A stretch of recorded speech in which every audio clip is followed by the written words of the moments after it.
right corner of your screen, there is a place where you can change the view to speaker view. That would help you focusing on the speaker who's speaking. As most of you know, in the audience, in Denmark, the International Women's Day is called Kvinders Kamp Day, which roughly translates to Women's Day of Fight, Battle, or Struggle. I personally really like this title because,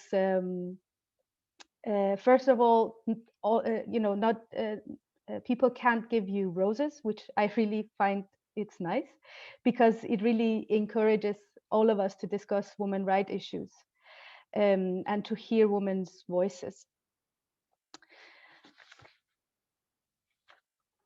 Yes, and this is why we are here today. We are here to discuss change and wins and battles of feminist movements in the Middle East and North Africa region. The outset of this event was that part of the Danish Arab Partnership Program, DAP, we in Oxfam IBIS work with economic inclusion and participation for youth and women in the MENA region. And back in February, we marked the anniversary of the uprisings in the region that took place 10 years ago, the so-called Arab Spring. And in this process, we asked ourselves, where do feminist movements stand today? We know that women are in the front lines of the uprisings and usually quite visible, and also were 10 years ago. And let me add here just a quick note that the term Arab uprisings or Arab Spring was something that was coined in the West and is in general disliked and not used in the region itself. And it's mostly due to the fact that it gives a time limit to the term and can lead to winter. And most importantly, it ignores the continuity of the struggle of the people in the region, the upheavals and the uprisings that we continue to see today. So it is still ongoing, the upheavals, and as we speak, they take place in various forms and shapes. And as we know, women continue to be active participants in these struggles and uprisings against tyranny and authoritarianism. And this is something that is quite visible and acceptable in the region. And although it is visible, but the changes in the misogynist policies and laws towards more progressive and liberal policies meets resistance, both from the political elite, but also at times from large segments of the society. And with unemployment rising dramatically, the question only becomes relevant. Where do feminist movements stand? What are their main achievements and challenges? Where are these movements headed now? And how are they linked to the economic justice and struggle for economic justice that continues to be the burning issue for many young people in the region? To answer these questions, we are honored to have 4 prominent and brilliant activists and feminists with us today. We will have a round of quick presentation of each speaker, around 7 to 10 minutes. And then we will have a larger debate among the panelists. If you have any questions, please, there will be plenty of time to discuss them after the presentations. You can raise your hand in the event and raise that yourself. You can just speak freely. Also, if you feel uncomfortable not doing that, telling your questions yourself, you can write in the chat box and we will read the questions for you. Let me now just shortly introduce our speakers. First of all, we have, let me start by introducing our own Dr. Hadeel Qazzaz,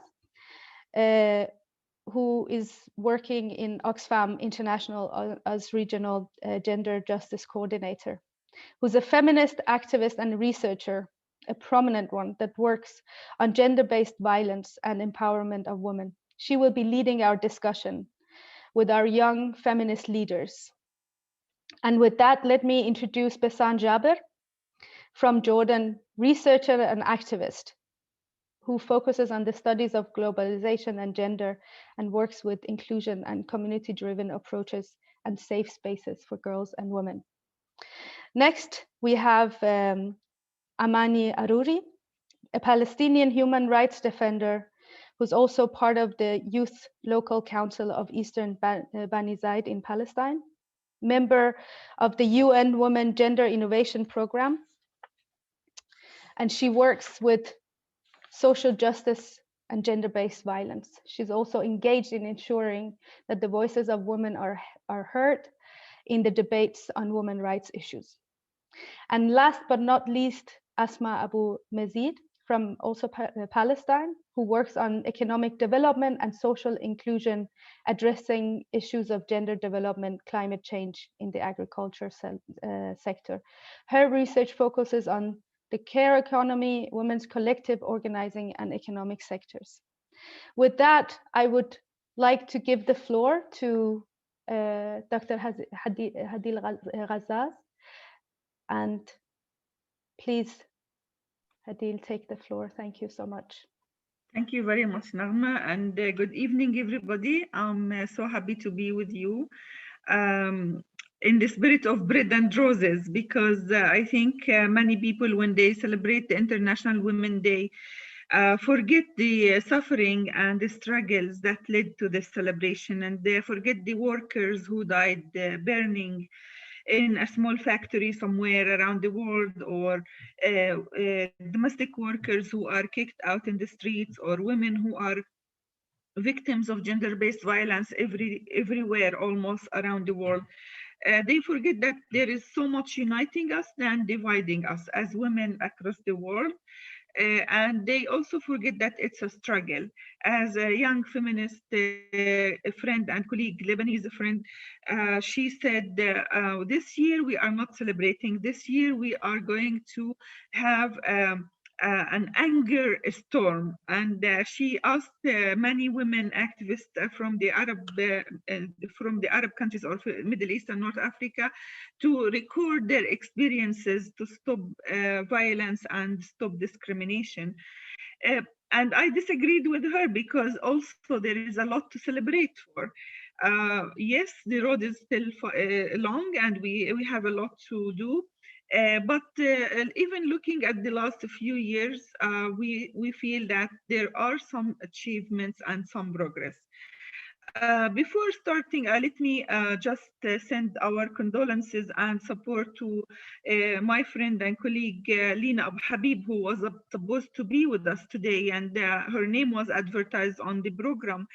Unfortunately, she lost her mother this morning to cancer, and we just send her our condolences from here, and we are thinking of her all day. Also, part of the achievements, in my opinion, in the morning when I received the message from Lina, I immediately phoned two colleagues and friends, Asma and Amani, and I said, oh, save me, we want to do something. And they said, yes, we will step up, we will come and join you, without any hesitation. And this shows the spirit of the young feminist groups in the MENA region, one which I am really happy and proud to be close to and engaged with as much as I can, whenever I can. So in the last year, all over the world, groups and feminist groups were hard by COVID-19. Many people were confined to their homes. Many lost their jobs, especially women who are in the informal sector, domestic workers. They lost access to their livelihood and their means of living. But there was always this sense of unity, and women, especially in MENA, were the first to respond. I will let you, my friends and colleagues, Besan, Amani, and Asma, tell you more about their engagement with this immediate response. Maybe 1 week after the total lockdown in Palestine and in the region, I reached out to a few women who I knew were interested, including Lina Abu Habib and others, who are active, engaged, and they were interested to coordinate and network amongst each other. Immediately, in no time, they formed a network, an Arab feminist network organization. it's an informal, it's actually not a registered organization, but it has memberships of more than 75 feminist groups across the region. And immediately they started coordinating the response. We found out that women who are victims of gender-based violence couldn't reach out to service providers at all. The means and tools that we used for regular engagement with them didn't work, because even holding a phone and calling anyone wasn't a possibility when every member of the family is inside the house. Many organizations found that, especially organizations in Tunisia, for example, who are supporting LGBTQ groups, found that the natural supports of LGBTQ community is not really their families. In many cases, their families are the harassers and the abusers. So they immediately acted to support them, providing them access to food and livelihood and medication and whatever they needed through community support, something that we never heard of.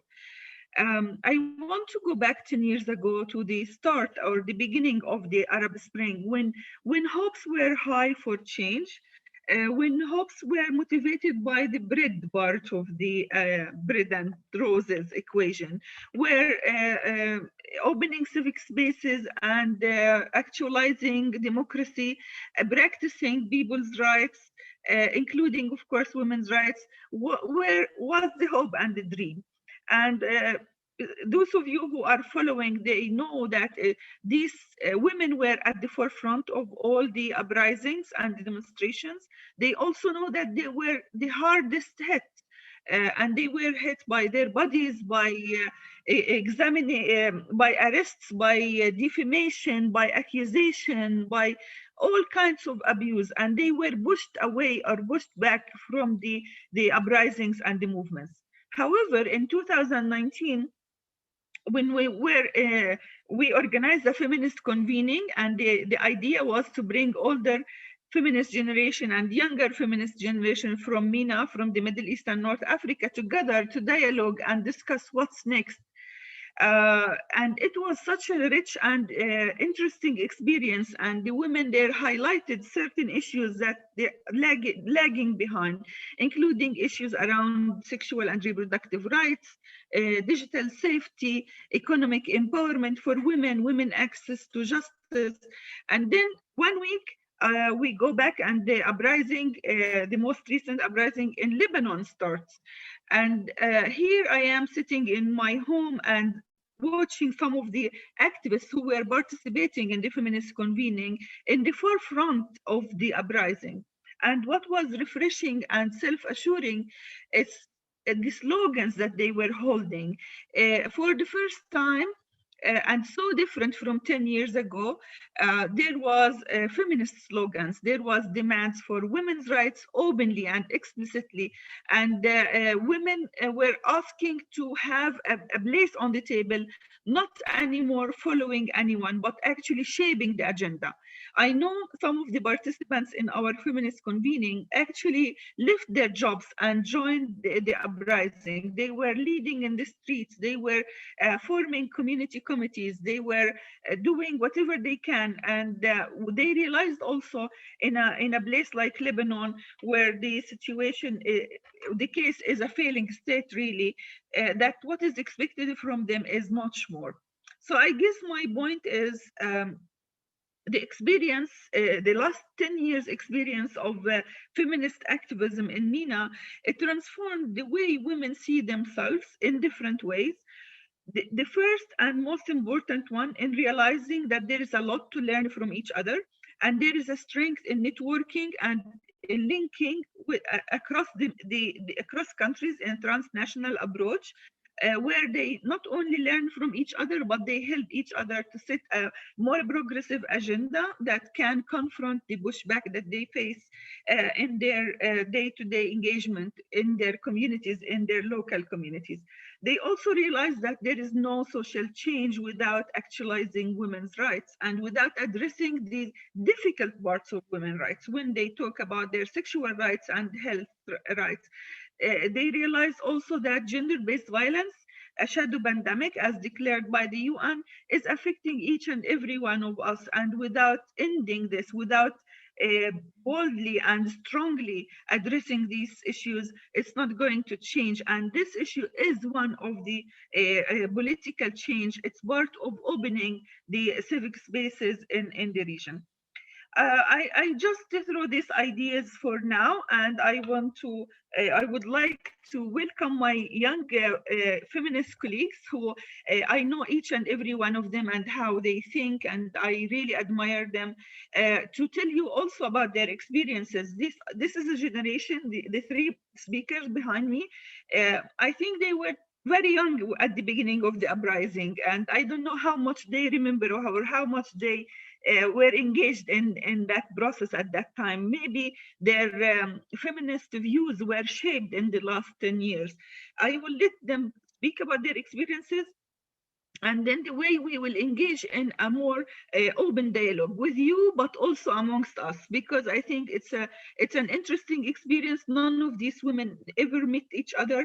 They have three different realities: one in Gaza, one in the West Bank, one in Jordan. But there is a lot for them to exchange in the spirit of understanding that the feminist movement is a local, but it's a global movement, and that's something that we learn by doing. I will give the floor first to Besan to present her thoughts, and then we will see how it goes from there. Thank you, Besan. Go ahead. Thank you, Dr. Hadeel. Thank you for having me today. So let me start by saying that I think 10 years, it's totally unfair to even try to address 10 years in like one webinar, for example, right? So I think that whatever we share today is very much valid, and that we really need to like take each one of these like insights or experiences and perhaps diagnose it even more. And what I would like to start with is just basically highlight, stress how political our struggle is. Whether we're young feminists, whether we are much more senior and experienced feminists and activists in the region and everywhere. I think that my views are a bit conflicting, and my experience with the past 10 years is also a bit different and very complicated. Because for some reasons, for some experiences, we have been able to achieve some success, right? But in different angles, we're still facing so much resistance, and the more we mobilize, the more we face resistance. I think in the way I view this and the type of research that I've been doing, there are a couple of trends and I like to share with you guys today. And the first would be definitely much more political engagement, which Dr. Hadeel flagged. But this means different things, obviously. This means first that women have participated in these demonstrations and in these uprisings and these revolutions, whatever we want to call them. And each country is a different case, obviously, and we can't ignore that fact. However, there were, in fact, some feminist agendas and some political engagement that are really based on feminist views. That is also something to keep on the record. Something else would definitely be how so many new organizations have been formed. This means that so much work needs to be done, and somebody's doing something, right? So a lot of women have joined forces. Some really been established for like the past year or two. Our example would be taqatu'at from, like, for example, Jordan. It started from a feminist reading group. It literally just joined. It just literally was a space of like something about like 20 girls who wanted to learn more about feminism. And then a formal official organization has been formed called Taqatu'at, which means intersection or intersectional feminism, and that's what it refers to. It grew bigger, and it's joining forces, as Dr. Hadeel said, with other feminists from the region and elsewhere. So yes, new organization, but also a lot of mobilization. That is also something to be very proud of. We know that Talat was absolutely one of the most interesting and most exciting experiences I've ever been to. And I know exactly what this means as a Palestinian Jordanian, but also as a feminist and as a woman and as an activist who has been, who did demonstrate the streets for a lot of like, you know, the freedoms that are taken away from us, a person who doesn't feel like a citizen anymore, but also have Arab Palestinian feminist women start an organization that was mobilization that was also, you know, happening in Berlin. So it wasn't just we were taking down the streets in Beirut or in Amman or in Haifa. We were really taking some streets in Berlin as well. So this means something. It's, yes, definitely means a lot of new formations and a lot of, you know, shift and some interesting trends in the way we started mobilizing, especially for our age. But I would also share one of my views, and that would be some division. That is still an open question for a lot of feminists and those who are very activist in the field.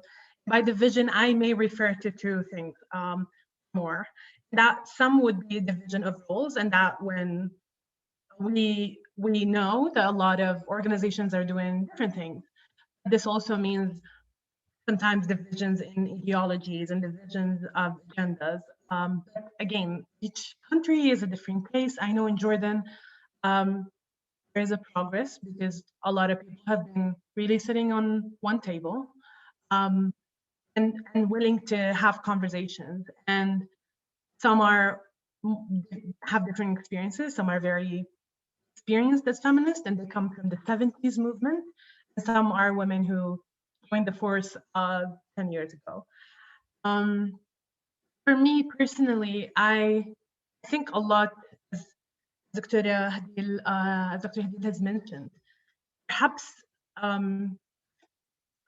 lot of my activism, or some part of it, and who I am and who I become, was formed by the times we protested Jordanians and we went down the streets to protest taxation and the rise of taxation and so on. It wasn't really a women agenda, but it was more me as a woman, as a feminist, who for the first time ever feels like a citizen and practicing a right. It wasn't really happy, but it was really glorious. So we weren't really all content with the results, but we know for sure that a lot of activists, whether identifying as feminist or not, men and women, were taken down the streets and literally practicing a law of just like we're calling for human rights, we're calling for our rights to do 1, 2, 3. Yes, so again, it's complicated. I can speak more on so many experiences, but each one would take us, you know, in a different direction. So can't wait to hear from everybody else on the call and my colleagues. So would be mine. Thank you, Besan. Besan is a co-founder of Taqatu'at. This is a young feminist group in Jordan. It was established only this year, but it is bringing in a fresh breath, basically, to a community which is very conservative. And as she said, they started by a feminist reading group, which evolves into a very active network of young women activists in Jordan. I'll go to Amani now, and Amani represents the MENA region in the Generation Equality Forum, which is a UN women forum, which was developed on the road to Beijing Plus 25. And this is one of the highest level representations that a young woman her age can be in. She speaks for many women in the region, and she represents basically not only herself and youth, but also the women in the Middle East and North Africa. So, Amani, tell us about your experiences, please, and what happened in the last 10 years since the uprising started. First of all, I would like to thank you, Hadeel, for extending this invitation. It's really a pleasure to be among all of these amazing speakers. And I would like to thank also Oxfam, because it has been always the center of Oxfam's work to give the leading role to young women. I represented my country and also the MENA region in many of the high-level platforms with Oxfam. So really thank you for providing young peace builders and young activists with such needed space to speak up about their issues, but not only their own their communities' issues, but also issues that women share all over the world. Talking about the Arab Spring, like women in most of the Arab Spring countries were a part of an unfair equation in democracies. Part of the issue was not only to the need to recognize the importance of their political rights, but also the reluctance of political leaders and political actors to embrace serious positions concerning women's issues. So it's really unfortunate that after 10 years, like 10 years after the Arab Spring, women and the women's movement and activists, they are working on pushing back the pushbacks instead of focusing on achieving, progress and to move forward. So the status of women has not improved in most of the Arab Spring countries because their social, economic, political demands have not been fulfilled yet, and they have instead been dragged by extremist religious groups and patriarchal policies and legislations into battlefields in several countries, and thus becoming enslaved to these systems and just followers because of the intimidation and threats they receive if they speak up in many cases. In most of the Arab Spring countries, women are overwhelmed by the surrounding circumstances because the region has fallen into political and military conflicts, not to mention like the Israeli occupation that lasts for more than 70 years now, and the exacerbation of violence and disproportional impact on women and girls, of course, due to the daily violations of their human rights. So women have paid the price of these conflicts. And talking about conflicts, of course, I would like to highlight the case of Yemen, Syria, and other countries also in the Arab region, that in which women and girls were used as tools for the interest of these political parties and the conflict parties. They have been exploited, they have been raped, they have been, subjected to different kind of violence. And still, at the same time, still many girls also are forced into marriage because of the lack of a legal and legislative system that also ensure equality and protection for girls. So there has been, talking about the bright side, of course, as Hadeel mentioned in the beginning, there has been a lot of progress in these 10 years. Talking about the mobilization of the public and the mobilization of societies to respond to the increased violence and exclusion of women from the public sphere, it is really important to mention the new, like the emerging networks and organizations and movements that emerged during these 10 years, especially in the recent years, where we have been witnessing a growing and increasing awareness among young people, especially young women, in a belief of the importance of their role in initiating and leading the change in their countries. And thank you, Besan, for mentioning the example of Tal'at feminist movement, that in which women, young women, took on the streets in different parts of the region, but not only in the region, but also in the world, demanding women's liberation, and also speaking of different slogans, including like no country liberation without women's liberation and freedom. And this has been the slogan of this young movement. And because of the increasing demands by young women activists and feminists, there has been a global response. Not, of course, on the national level, we still have a long way to go, but on the national level, there has been a response from those duty bearers, those international actors, to include different contexts, to highlight the specificities of women, and especially young women in different contexts, especially the context of conflict, to the high-level platforms, to international platforms, to speak up about their experiences, to speak up about their situation, their suffering, also their achievement. So it is important to mention also some examples, some positive examples, like the Global Youth Task Force of the Generation Equality Forum that was established in 2019, and it brought like more than 30 young activists from all over the world, representing considering also regional representation, balanced regional representation. And for myself, I represent the MENA region, and it's really great to see how a global solidarity movement is emerging. For me, as a Palestinian living under occupation, living under a patriarchal structure, patriarchal legal system, I realized that so many people also in the world share my concerns, share my struggles, share my experience, and they advocate advocate for my case as I do. At the same time, I also advocate for the cases of for the causes of women in different parts of the world, because as women, especially as young women, we share different issues, different matters, and it's everyone's responsibility to achieve justice and equality, because to all women in the world.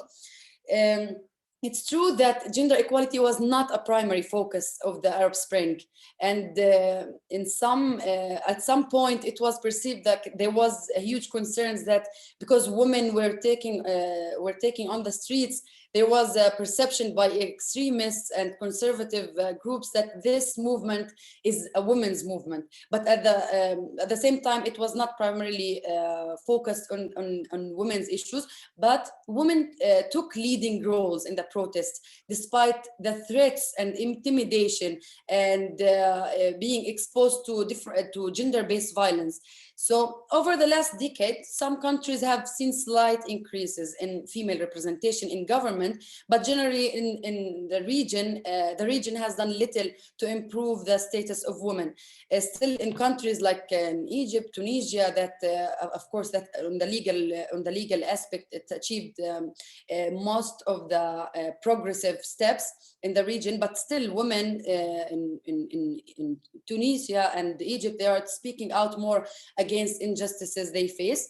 Of course, the situation in Palestine, of course, most of you, they are aware of the situation in Palestine, the women's limited access to justice or lack of access to justice because of the daily exposure to violations of their human rights. But it's also time to talk about women's issues collectively in the MENA region, because we all also share our struggles. We also share our efforts to advocate for the achievement of gender justice, equality, and also legal reforms. Talking about legal reforms, like enabling legislation plays a crucial role in securing legal equality. There's consensus that enabling legislation is crucial to securing legal equality, such as like the passage of new laws that provide assistance to pressing public concerns. For example, in Palestine now, the hot issue is the passage of family protection bill that we have been calling for, like demanding for 14 years, more than 14 years now. But still, we are facing a lot of anti-feminism, movement, political movements that are against such reforms. At the same time, like initiating legal reforms of the old laws is very important in the prerequisite to change the situation of women in different, but bold measures taken by some countries to improve their conditions also proved to be an example, like the enactment of quotas, which gave a greater number of women access to political life and participation in decision making. And in this regard, I'm talking about Tunisia, but nevertheless, the Arab world needs another Tunisia in order to create momentum for democratic transitions in the region. Now in Palestine, we are having elections after 15 years of, after 15 years of the halt of democratic process, but still we are not seeing any single woman who is part of like negotiation and reconciliation at the reconciliation table. And if they participate, it is perceived as a favor, like for women. And women, when they participate, when they are at the table, they just witness what is being said. They don't take an active role in leading the discussion and making decisions. So it's time to think of a different approach as women, as feminists, as the movement. If there's no place for women at the table, it's time to have our own table. It's time to have our own approaches to lead the process, the political, economic, and the social process the way we see it. And of course, we're always open to make this process engaging, to make it inclusive, and to get as much allies as possible. Because of course, feminism doesn't mean that we are against men, we are against the systems by default, but we are challenging the bureaucracy, we are challenging corruption, we are challenging inequalities and injustice in order to afford a better place for everyone, not only for women, but also for everyone. So I'm so sorry I took a long time, but I'm really happy to respond to any question that would arise from one. Thank you. Thank you very much, Amani. Thank you. Last but not least, my dear colleague Asmaa Abu Mezied from Gaza. And Asmaa has been on the forefront of our women economic empowerment projects, actually bringing breakthrough into the work we do in Gaza. But not only that, Asmaa has been active with the what's the name, Asmaa, of the leadership group you are in? Maybe you can tell us more about it when you start. And she has been holding our dialogue around climate change, which is something that not so many feminists in the region are dealing with. So we would like to hear more from Asmaa about her work and experience. Thank you, Hadeel, very much. And thank you, everyone, for this opportunity to talk. I just want to focus on two trends that we've witnessed after the Arab uprising.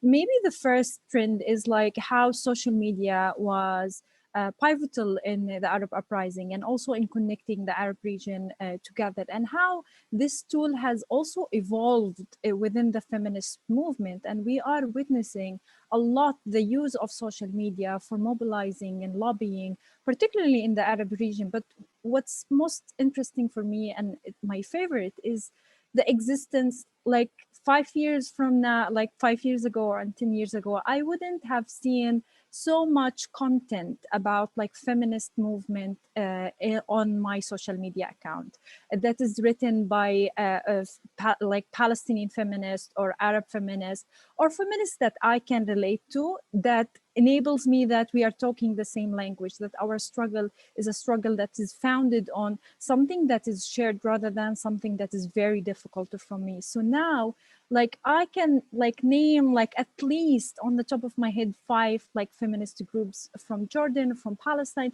that really tries to discuss different topics, and it speaks to all audience. Like what I really like the most is that it does not speak only with the supporter or people who do have an understanding of what feminists mean. And I think that is something very important. But it also raises a huge question about digital right. And we are seeing like so much questions about like how the social media and the privacy of like its users is being violated by corporations, but also by people are using that to attack women, and so much polarization, particularly when it comes to women's rights. And I think that also will shift in the coming future. How we are going to navigate that is a huge question also for us, and how we can also pressure like the largest corporations working in this sphere toward a more just utilization of technology is a question for all of us. The other thing that I've noticed, particularly working in Palestine and in Gaza, is the narrative when it comes to feminism. Like 20 years back, the narrative was not about intersectional feminists. It's basically like working in silos rather than looking at intersectional feminism. And like, I do remember when I started working on economic empowerment, usually it comes into like, you know, counting women as people we work with rather than understanding the different system and structural challenges that they are facing. And I can see now like women rights organizations are talking about climate issues and how it's affecting women. Women rights organizations are also talking about private sector and what's the challenge from a labor rights perspective and how we can link that with the gender issues. So this is a huge step for us, and I really think that without the work of like Black and feminists of color, we would not have reached to this point. And the heritage that they are leaving in the forms of solidarity that Hadeel, Besan, and Amani talked about has been amazing in the like having an evolution of the work that we do. But one area that we've noticed after the Arab uprising is that governments are ditching its responsibility, particularly from the economic sectors and economic spheres. And one example is, for example, what's happening with Egypt, with governments taking away the support on basic infrastructure like water and electricity. Now, the question is that this is not only resulting in a deterioration of the lifestyle of the whole population, but that's also increases so much care burden that is usually shared by women. So this calls from us to look at feminist economy as part of our mandate as feminists within the MENA region, to look at care economy and like try to hold government accountable against their austerity economic policies that actually calls for cutting cutting support and like reducing the amount of support for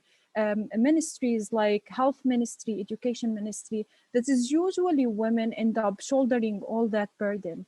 And I think that is something we are seeing. Still, it's very early on to talk, the talk and discussion about the care economy and the feminist economy is still a new discussion, but it's very important at these times because having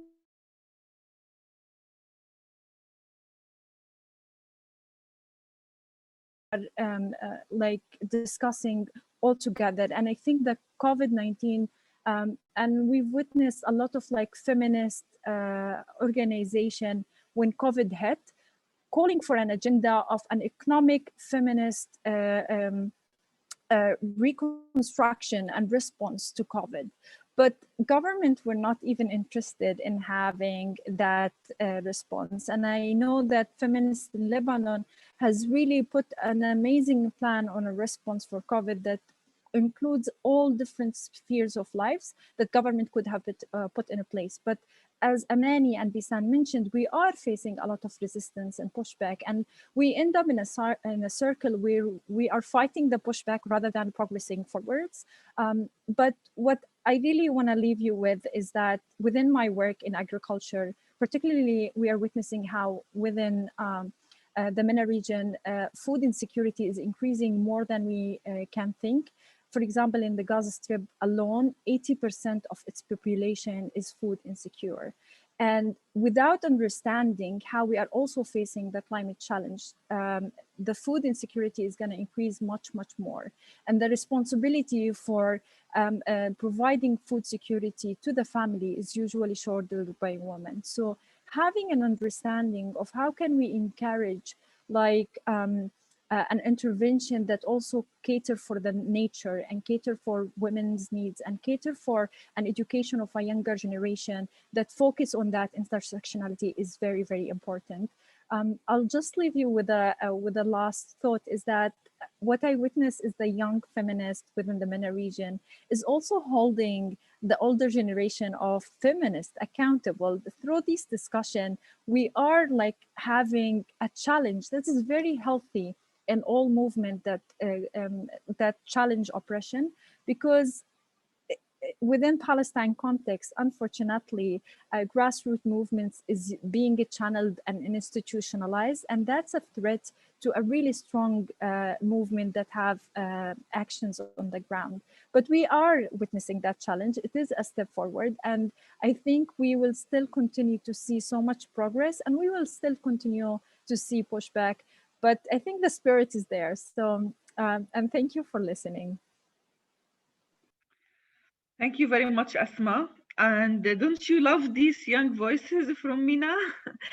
I think they just put a lot on the table. They all acknowledge how much is still need to be done, but also show how much they know, how much the analysis of the problems is mature, and it is on the way. It's the way that we think about the problems which brings in solutions.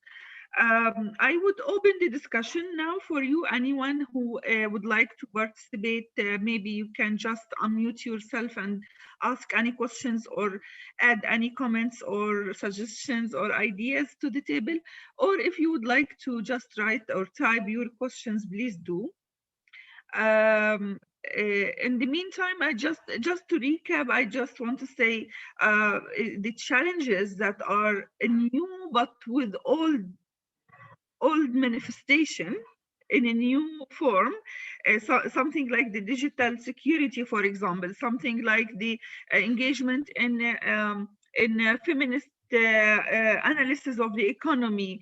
So the problems are there, but the way that these younger people and the feminist groups and the MENA are thinking of them at the moment, no more shying away from the difficult issues and the difficult debates around sexual and reproductive rights, around having a place on the table.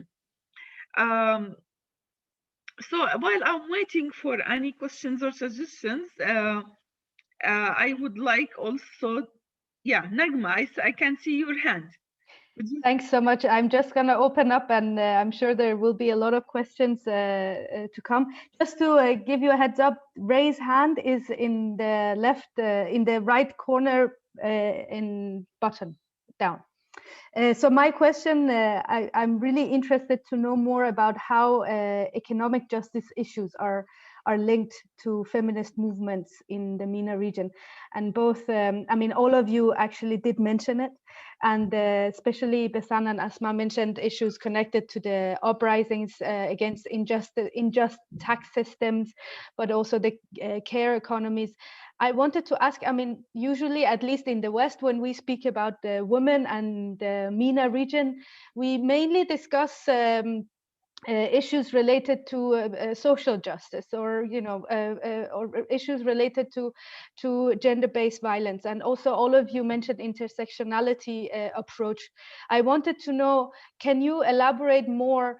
Is economic justice a woman's rights issue? Is it something that feminist movement care about, or is it I mean, is it more prominent or less prominent compared to let's say issues like gender-based violence, which is very specific to women? If you could, any of you could elaborate more about that.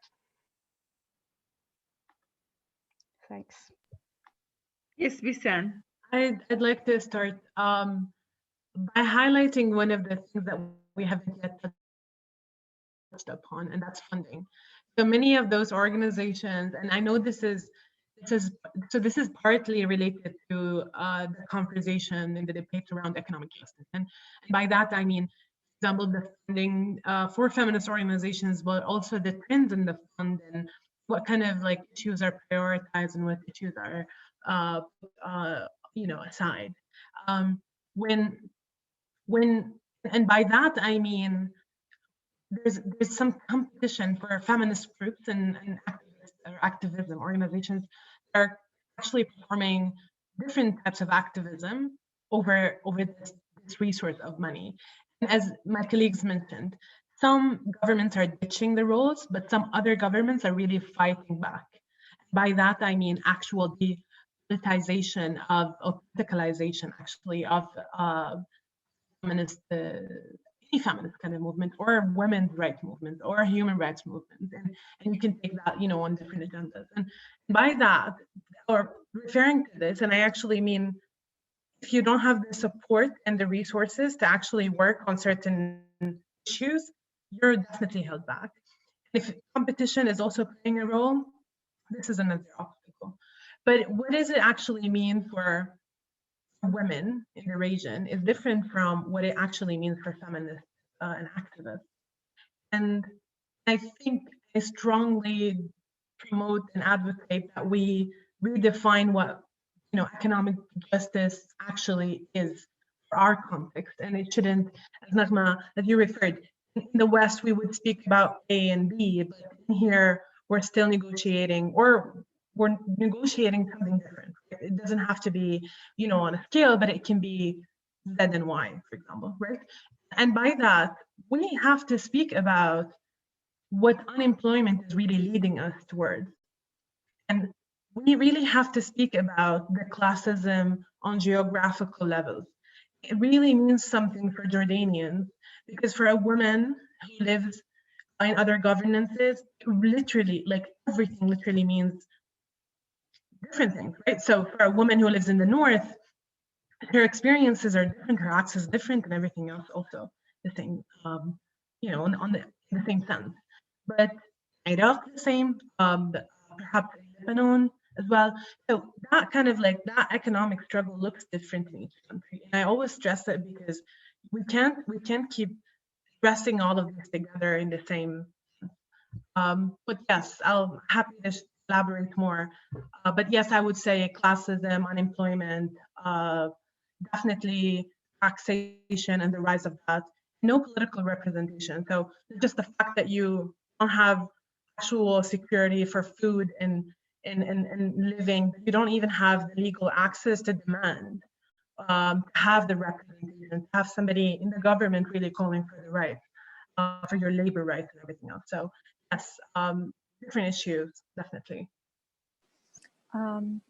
Thank you, Besan, and I'll add to Besan. I think when it comes to economic justice, which is making the economy fair to everyone, we cannot exclude feminist principles, because when we talk about economic justice, we talk about access and participation in the labor market. We are talking about having women and also having an economy that provide access to finance, for example, products that is satisfying the needs of the different categories of the consumers. We are talking about economic policies that cater to the needs of the different groups within the community, that makes it fair to everyone. And when we look at the statistics, particularly, for example, in the MENA region or in Palestine, when we look at how women are highly educated in Palestine, yet their labor market participation is only 16% in 2020, it means we do have a huge gap within the market. So understanding why women are not participating, if I want to do anything related to increasing women participation in the economy, and I haven't considered the social aspects and the structural challenge, such as women becoming mothers and the responsibility of care that they shoulder, and how that hinders not only her employability, but also her ability to have a promotion, to get into the decision higher positions, but also putting so much burden on her that she reached to a point that she's overwhelmed with the work. And after 10 years' time, she is unable to continue juggling the unpaid care work and also the paid care work. And when it also comes to analyzing the economic sector, who's making the policies within the economic sectors, who have access to that? Without this intersectional analysis of the economic justice, we will still counting women as beneficiaries and then saying why we are not witnessing any structural changes. And I think even within our work, it's still a progress. A feminist economy, it requires to revolutionizing the way economy, it requires us to challenge the capitalist system, because it is built on the efforts that women are doing. It's difficult within the MENA region. the conversation about care and visualizing the unpaid care and also the underpaid care of domestic workers, particularly in areas like the Gulf countries, is very important to have an economic justice. And we still have a long way to go, but without having women from the beginning as representative within the political level and also women within higher position, it will be difficult to push for more structural changes when it comes to economic policies. Unfortunately, COVID-19 was an opportunity for even government to restructure everything, to have more say, to word a more like a feminist economy. But there isn't interest from governments, because to them, having a feminist economy is about challenging their own privileges and losing that privilege. But I think we are witnessing stronger push for an economic justice that does not only count women, but include women at the core of all the interventions that we are doing. Yes, thank you very much, Asmaa. Amani, I see your hand raised. Yes, yeah, I was waiting for that. Thank you so much, Nagma, for this very important question. And for me, it's not enough to say that economic justice issues are just included in the feminist discourse, because it's a main pillar of the feminist discourse. I'll just start with giving one example. So while I was giving a training session for a group of women in marginalized areas, I remember that many women were absent, and when I asked them, like called them, I asked them why didn't you attend the session? They said, because we asked our families, whether brother or father, to take our transportation cost, and they didn't have money. So this is very simple and small example, but it can be also generalized to different contexts, to different levels.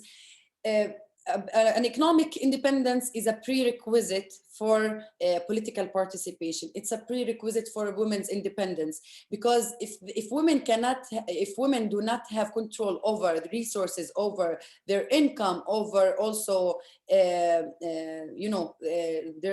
livelihoods, they would not be able to take decisions for themselves or for the family. They would be only used by men or by the families only to support the family. And we all know that the increased percentage of women's participation in the labor market was a necessity driven, it was not choice driven. And this leads us to the fact that women's participation, economic participation, doesn't mean that women have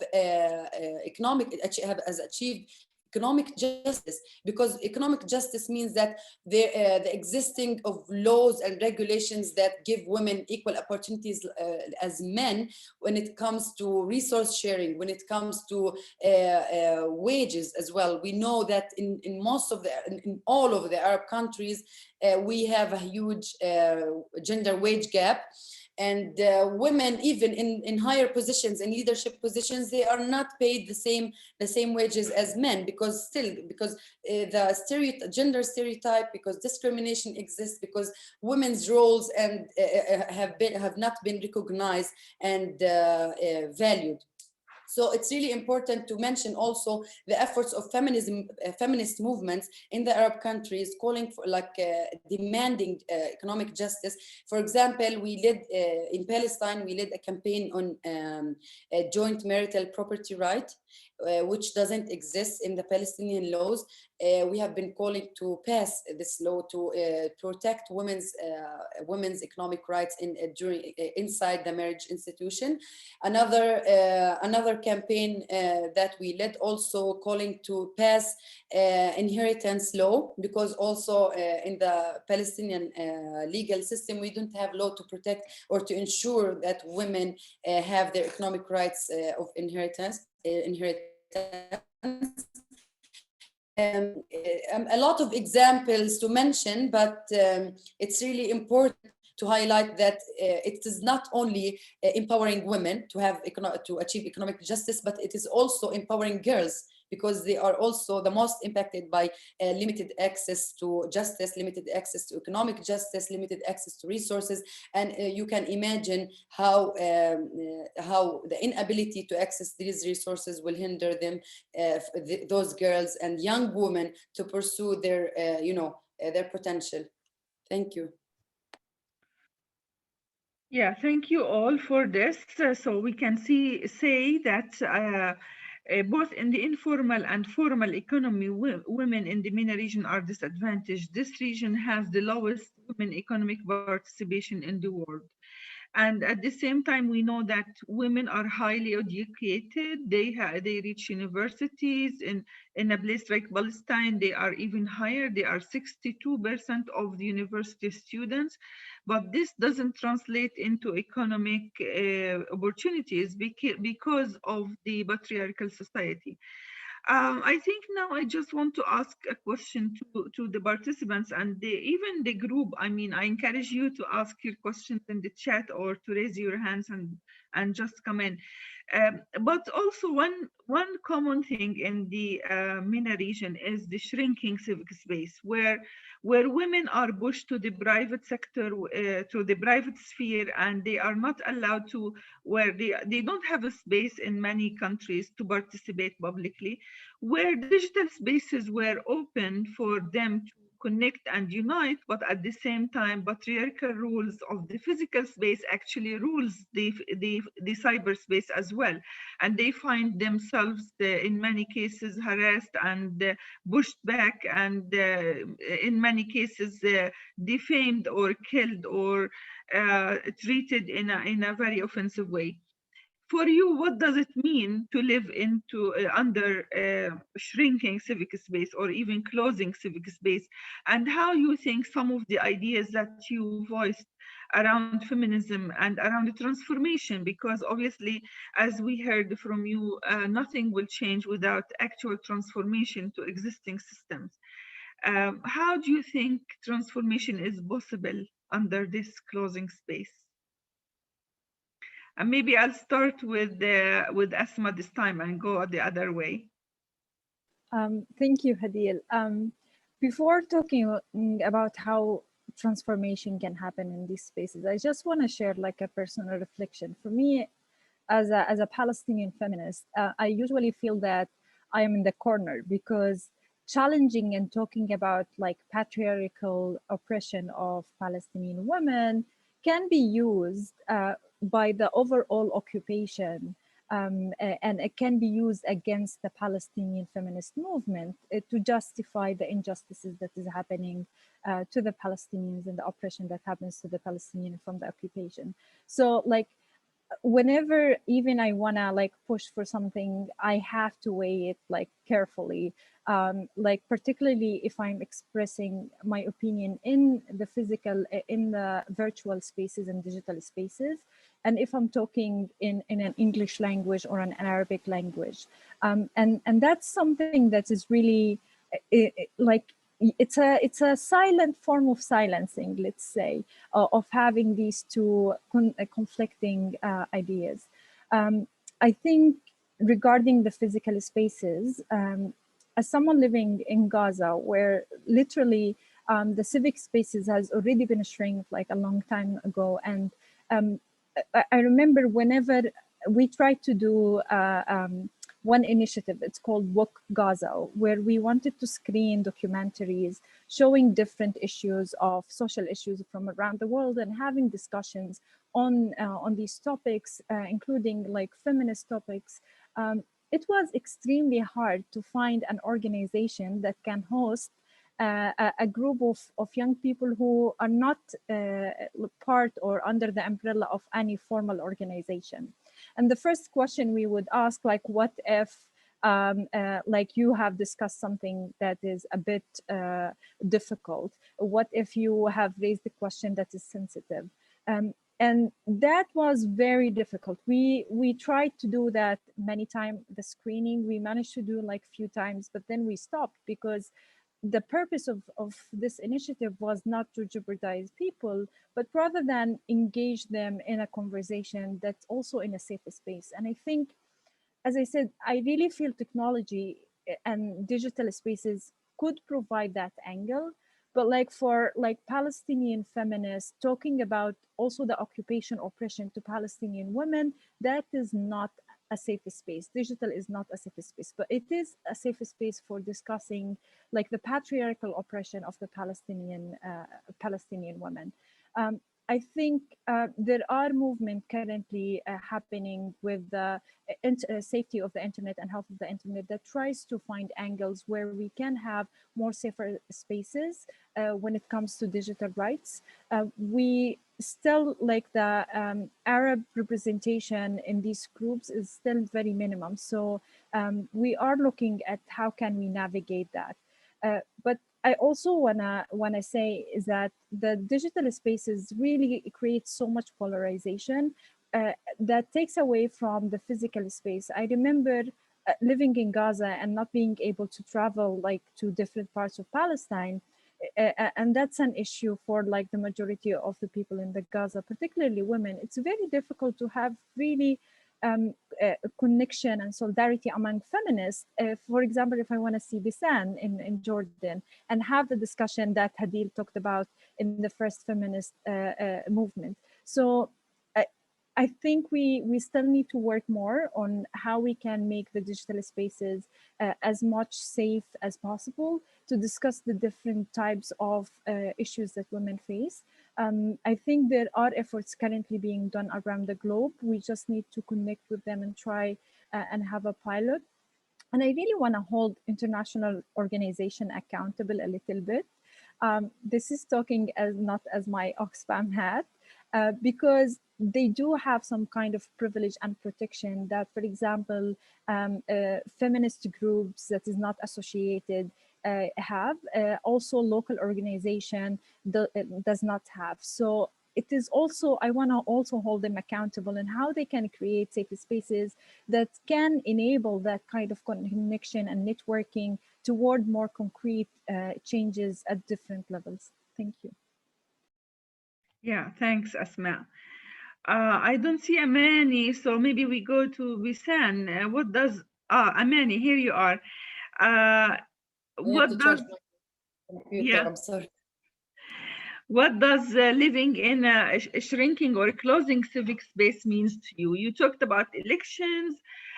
We just heard about the release of a new law in Palestine, which will limit the ability of NGOs to do anything, basically.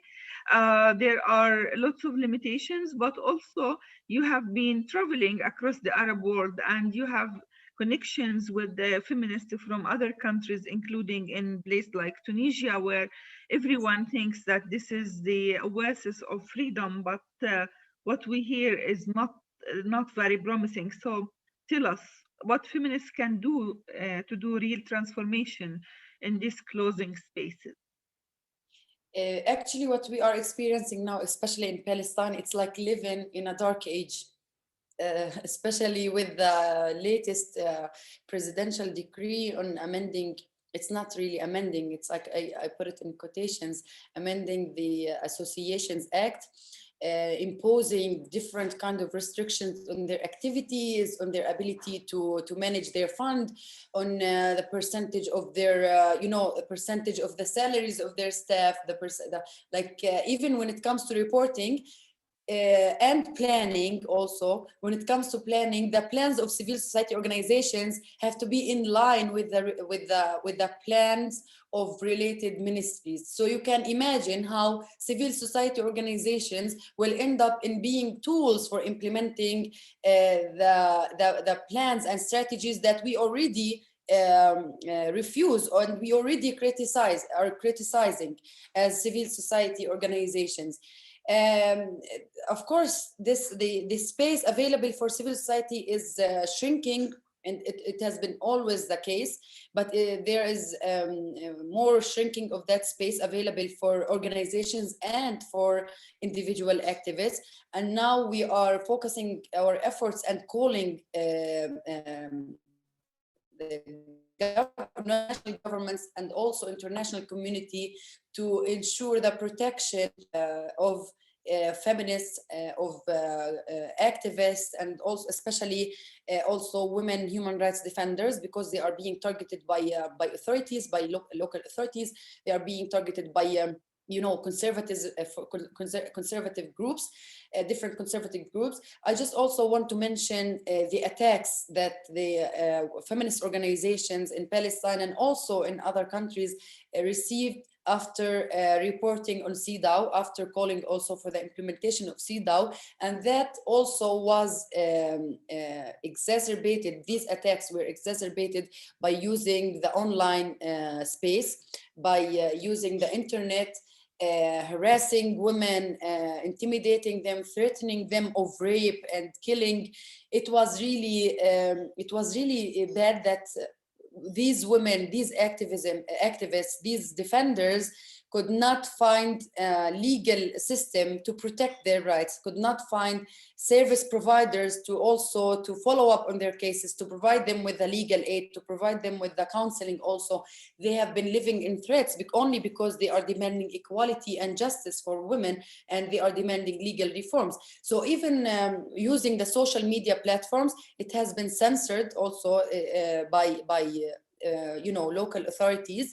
And whoever posts something against or like criticizing the authorities would be called by security forces the next day and would be put in jail. And it's not limited to men. Of course, women are also experiencing this. And when we talk about in countries or context of conflict, it becomes even worse, because the oppressive powers, in the case of Palestine, I mean, the Israeli authorities also impose another layer of censorship, or another layer of restricting also women's ability to express themselves, women's rights to assembly, to protest, and to demand their rights. And they are using the existing patriarchal structures, patriarchal systems, to punish not only women but also to punish the families of the women. So you can imagine how the impact of these tools and measures are affecting everyone in the community, and it would also stigmatize women who are active, because at the end of the day, maybe their families would worry about their safety, so they will prevent them from participating in any like field work, from traveling also. And so they know what they are doing. I mean, these oppressive powers, they know that by imposing these threats on women, it will also limit their freedom of movement. It would limit their freedom of expression, not only by them, but also by their own societies and families. The space that we are talking about is of a great importance to young feminists as well, and girls, because we have been seeing emerging girls movements and groups also who have been responding to the increased impact of COVID, of conflict, of different social issues on their communities, and they have been like calling for reforms, social reforms, economic and political reforms. And this also indicates that the growing knowledge and the growing awareness of these girls about the issues around them and about the importance of taking an action. And it reflects their aspiration to take the lead one day in the future, to be young leaders. So these lack also the knowledge about the protection. These also lack the knowledge about their rights of having a free space and open space also.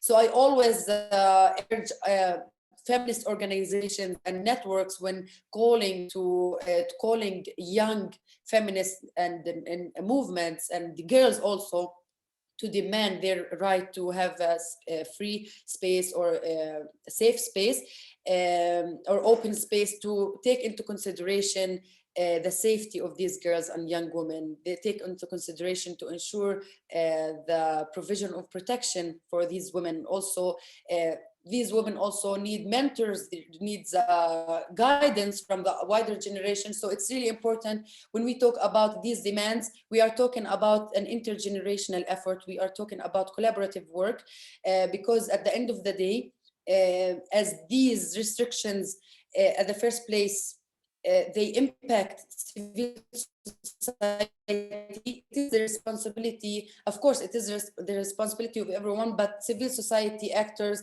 would be the first to these restrictions, and they, of course, can challenge these threats and these factors that shrink the spaces available for them, and they can change these laws. And of course, in Gaza, the recent decree or recent decision by the Sharia court that was against women, that restricted women's freedom of movement, women's freedom of to travel, unless they have a guardian with them, a legal guardian, whether it's the woman's brother who is 10 years younger than her, or any other male.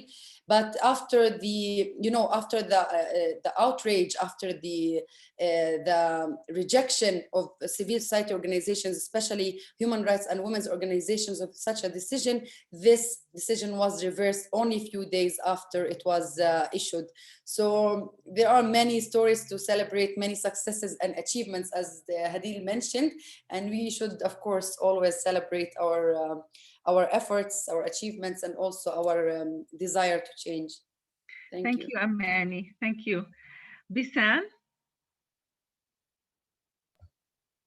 Thank you for asking this question. So one of the researchers I worked on actually asked the question whether the civic space is shrinking for feminist and human rights activists in Jordan, or it isn't. It was specifically directed to feminist and human rights defenders working on women issues in Jordan. And allow me to just share perhaps this very interesting insight that what in our terminology, in the way, in the language we use, and in our concept of what our language and what actually frames what the civic space needs to look like, it isn't really necessarily the way is addressed by many of the feminists we know that are working on the ground. And what we perhaps write on papers as civic space for a couple of years now doesn't necessarily look like the kind of activism women are forming and the kind of trends that are actually happening. And this is just to invite us to perhaps look critically at things. And the civic space has really been reformed and changed. And this is perhaps what Asmaa is referring to by saying we have social media. And perhaps this webinar would have never been possible if civic space hasn't really been reshaped. But this also invites us to look at, as I always keep advocating, to look at every country differently. In a country that has a president, and a government like the Sisi's government, and then a government like a kingdom like Jordan, and this actually means different things. And then by that I mean, for example, that I fear traveling to Egypt myself, being active in Jordan, and we as feminists now are sharing actual tips on how to travel airports. Who are we identifying with, and who are we affiliated with, and who are the people we support on social media, and so on. And this actually is what's happening on the ground.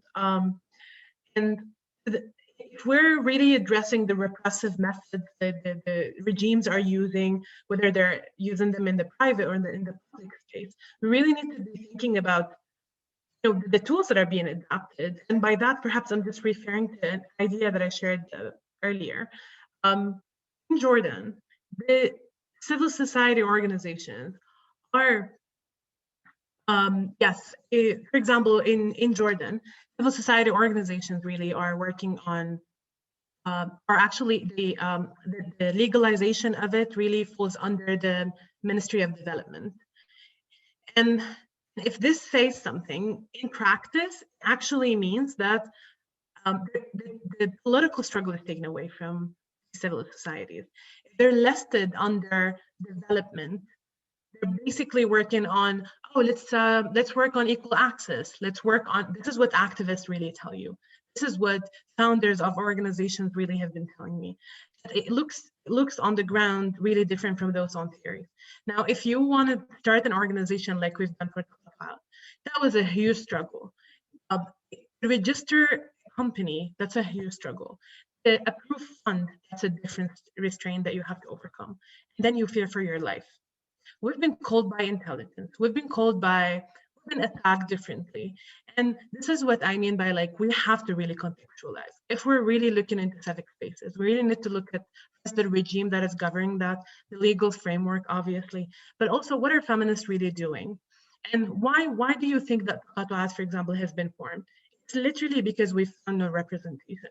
And if we have found it, we would have definitely went to start volunteering for those feminist already existing organizations. But we don't feel like we identify with them anymore, right?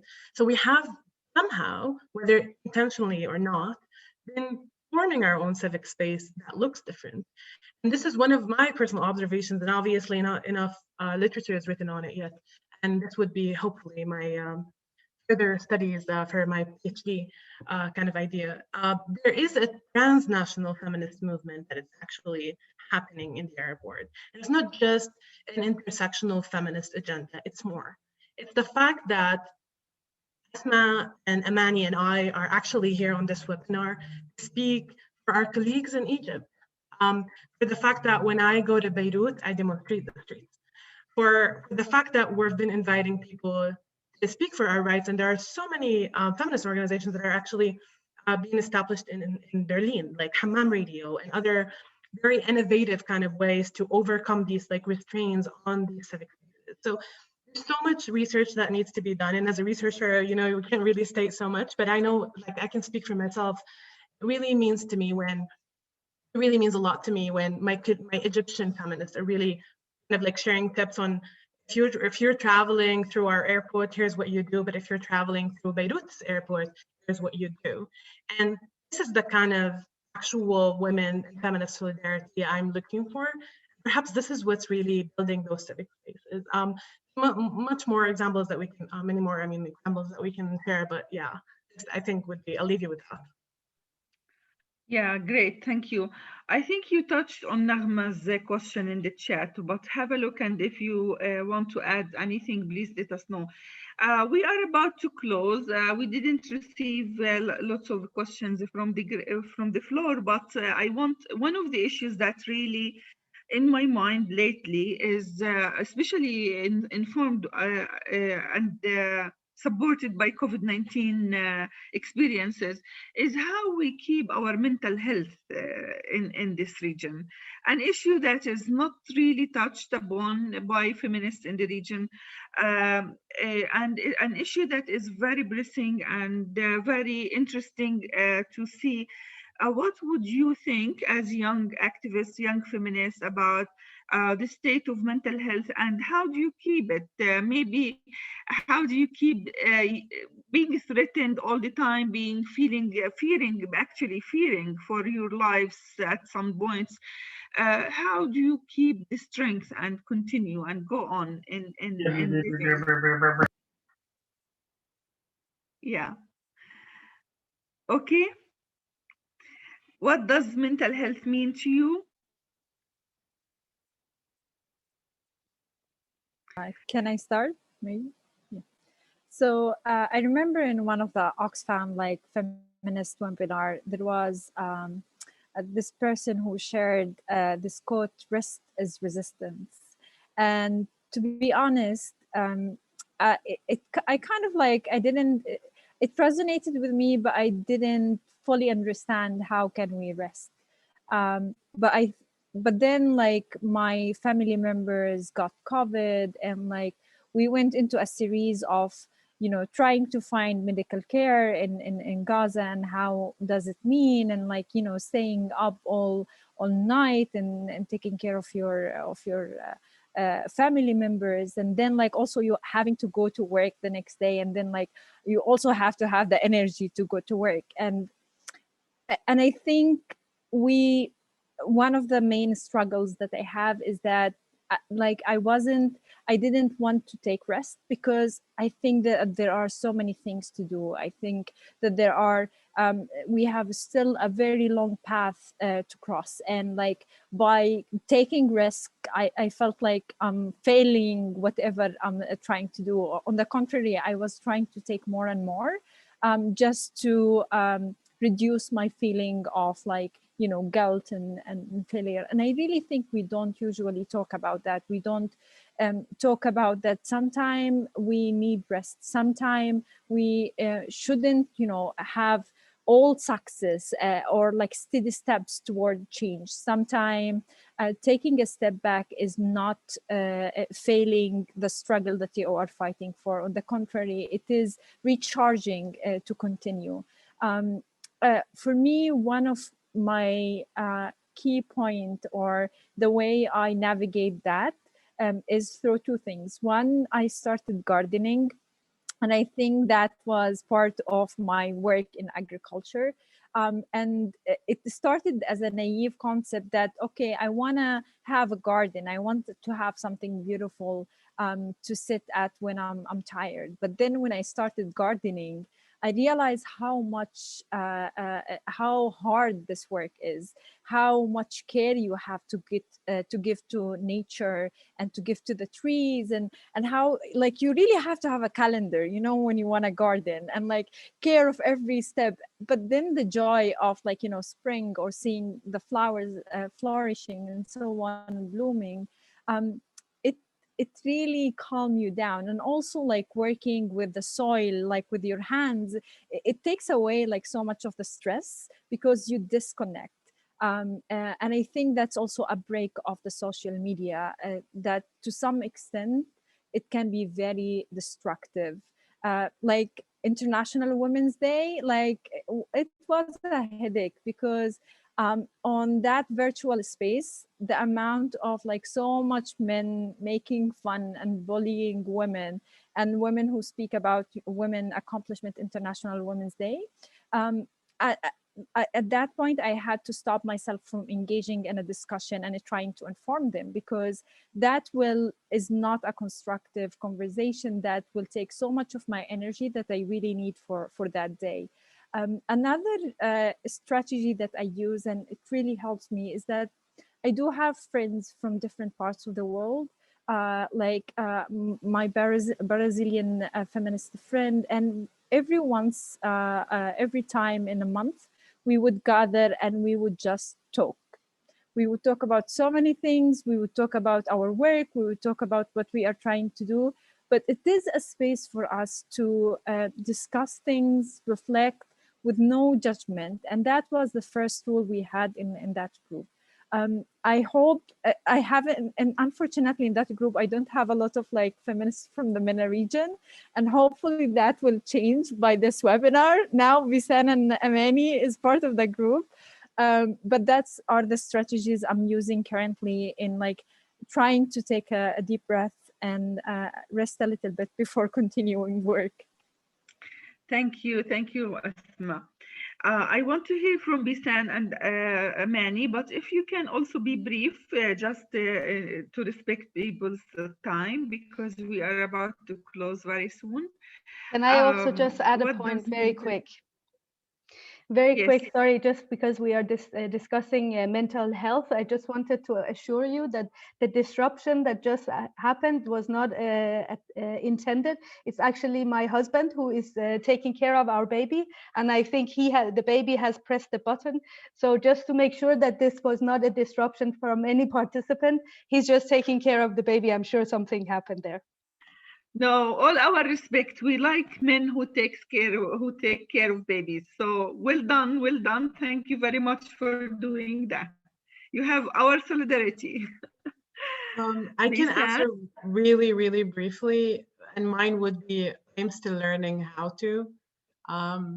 Many of my feminist friends and activists in general are really tired. And I really mean it when I say they're mentally and physically tired. I know some of my colleagues are really going into depression, especially with what's going on. I cannot answer this question, but I can only say that we're learning how. And at least we know that there we're there for each other. But that would be it for me. And for me, I can only echo what other colleagues just mentioned. And I totally agree with Besan that many feminists and many activists have been also through very difficult time, especially during COVID, because we have been experiencing a lot of stress, a lot of work to do, also being confined in homes, also not being able to practice our social life, our normal lives. Of course, we all go through ups and downs as women, and especially as activists, but it is much needed to get the support for ourselves to keep working and to keep fighting in this struggle, in these different struggles. I myself went through a very difficult time during COVID, because I was a part of my family and I cannot travel, I cannot see my kids and all of that stuff. But luckily, I was lucky to have the support of other feminists, of other friends also, who I supported also. So it was a time also to get the support, especially that we have been receiving cases on individual level, like reaching out to us to get our help, to get our advices. So hearing a lot of stories, it is more than our capacity to absorb all of this. So it's really important to care about our well-being, about also our mental health, to decompress, to have time for ourselves, also to reflect and to assess also our personal lives. Thank you so much for all of your inputs. It was really amazing, and I myself benefited a lot from what has been said. Yeah, thank you very much. You are really, truly amazing. As Louise Christine says, thanks for sharing your views and experiences. You are really inspiring. Keep up the good work. And I think you are truly inspiring, really. I'm so privileged to have you here. And thank you very much for everything you shared. It was really powerful, really good, and eye-opening even for me. So thank you very much for that, and I hope this was helpful to our Danish friends and colleagues. We can all be reached through Naghma if you want to talk to any of us. So thank you very much, and have a nice evening, everyone, and hope to meet again sometime soon. Thanks there is so much, another Hadeel. webinar, actually, Naghma. Do you want Yes. to Yes, advertise please. it? Maybe people would like to come. Yes, please, definitely. So already tomorrow, I know the digital rights issues was raised several times by our great speakers. We have a webinar at 1 o'clock Danish time, where we speak about digital harassment, and especially towards women online, and how legislation in various contexts, in Danish context, but also context coming from Palestine, Morocco, and Tunisia, tackles this issue, and we're going to learn from that. So please check our website, Oxfam EBIS, under events, or our Facebook, or reach out to me for a link. We would be very happy to have you. And let me again thank all our the 3 young feminist leaders we have, and also Dr. Hadeel Qazzaz. Thank you so much for facilitating this very inspiring discussion. We hope that we can get back together. There was positive news and achievements shared, but also the dark side. I think we really reached, we have become more enlightened by your presence. Really, really inspiring. And thank Malina has just posted the link in the chat box if anyone wants to join. Thank you so much from our side in Oxfam EBIS to all of you, and to our audiences who checked in with us. I hope that it was useful to you. Thanks so much, and have a very, very good evening. Thank Bye-bye. you. Thank you. Have a nice evening, everyone. Thank you. Have a nice evening.